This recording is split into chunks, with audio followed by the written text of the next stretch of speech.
Makiyaj o'chiramiz. Nihoyat eski ajizlarni qaytaramiz. Kun oxiriga yetdi. Soat 1dan o'tdi. Yaxshilab ko'rib qolinglar. Nimadan boshlaymiz? Mana shu yoqdan birinchi o'chirtishni boshlaylik. Nimadan oxirida o'chirish kerak edi?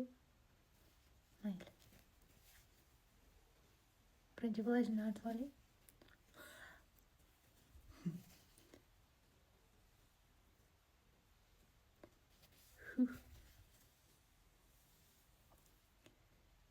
Yuzim ochilyapti, qaranglar. Effektsiz olishim kerak edi. Effektsiz yaxshi. Da, effektsiz yaxshi.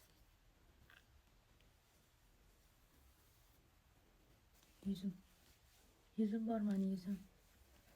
Peshonamni artib bering.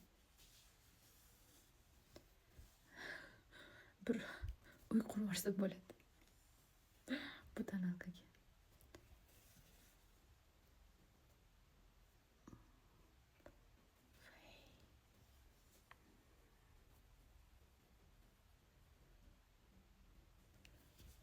Mazza qilaman.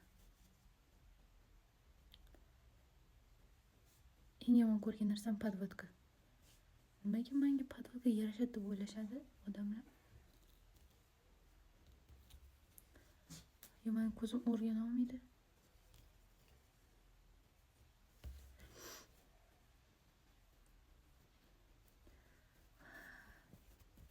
Turishni lekin yaxshi ko'raman.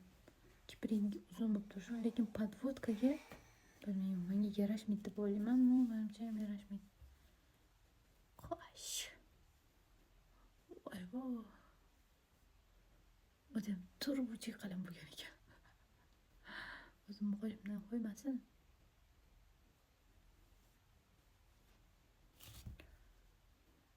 Farq qilinglar. Salgina mana bu yo'llarni to'ldirib bu yo'lni ochiq qo'yish kerak edi. Makiyaj qilishni ham o'rgatib kelsam. Hazillashdim. Qoshlarim tushdi.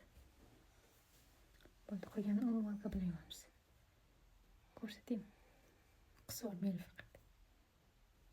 Конечно, ko'pchilikda har kun chiqadigan narsa bu, to'g'rimi? Makiyajdan keyin. Ba'zilar endi ko'pchilik demamiz, mayli. Bo'ldi, hozir 3 minut bo'ladi, tugadi. Bye. Yuvib keldim yuzimni nihoyat.